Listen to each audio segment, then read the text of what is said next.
Hey there, Nate here with the Volunteer Tech Vlog on the Live Sound 101 YouTube channel. Thank you for subscribing and tuning in. Oh, on my drive in this morning, I wanted to chat about something that audio and video professionals have to deal with, as well as, you know, just your regular tech professional, is how do you deal with criticism?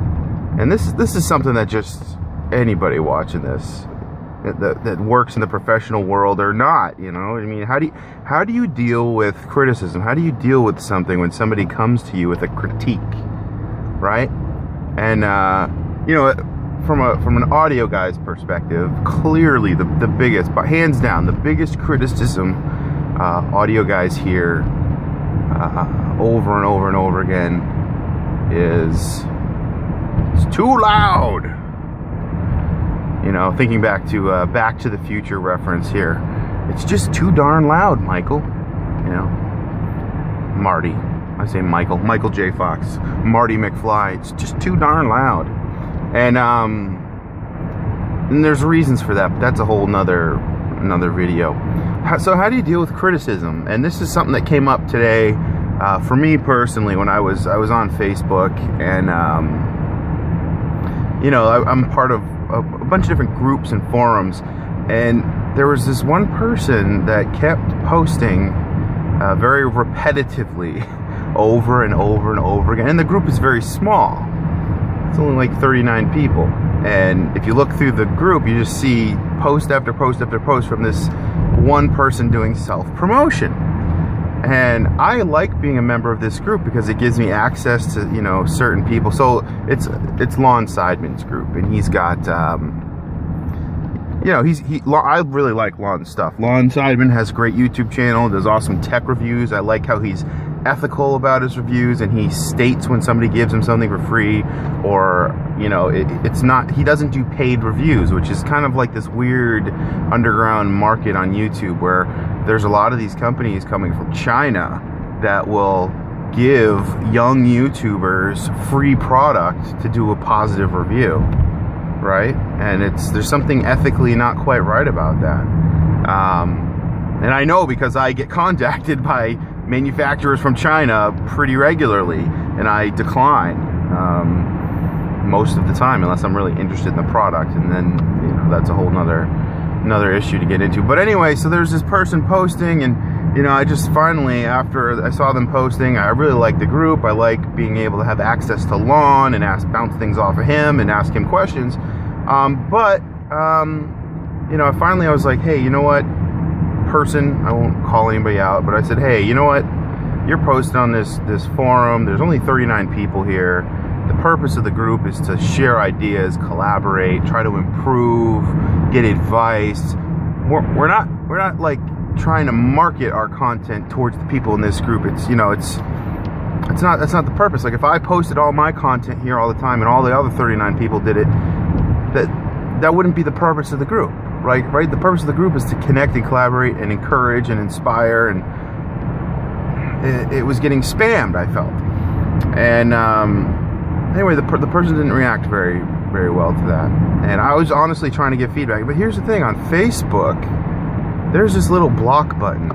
So I could have just hit the block button and just not seen another post from this person again. But I took the time to explain why it maybe isn't a good idea just to post all your stuff, carpet bomb, everywhere. And first of all, the person responded with like, "Hey bro," and I was like, all right, I'm not really your bro. That seems kind of like, I don't know, condescending. But yeah. Anyway, how do you deal with criticism? So this is like the first thing, like, and I just saw an example this morning, so I figured I'd share. But I think like the first step with dealing with criticism is putting it into two buckets. So bucket one is, some people are just going to be jerks, and they're just going to hate, and they're fired up about something on the internet. They might be called trolls, but somebody who's got like a really crummy attitude. So that's criticism I think you need to process differently and put that And now the next bucket is actually constructive criticism. So it's not somebody who's all fired up and they're a hothead and they're just looking to, you know, tear into you. But so that's one bucket. The second bucket is somebody who's actually offering you constructive criticism.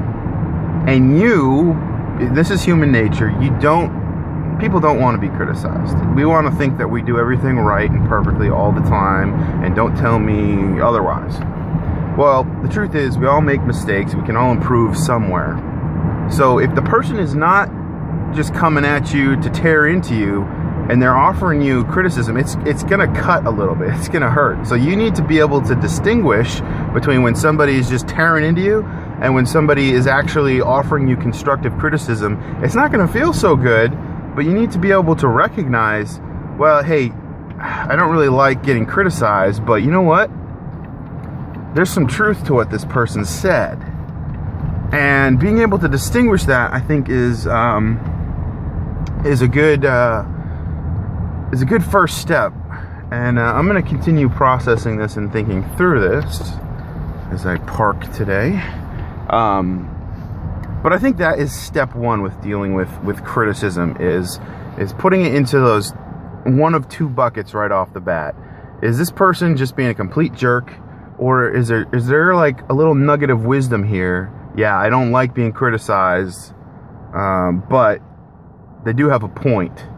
I think a wise man can learn from a fool sometimes, even if there's somebody who doesn't know what you're doing or how you're doing it. I think sometimes you can still pull valuable nuggets of information from certain bits of criticism. And I'll think back to I really enjoy criticism. It's kind of weird, but like I just asked a peer of mine, you know, to give me some feedback, like some honest feedback. So what could I do to improve? Like, what do you think?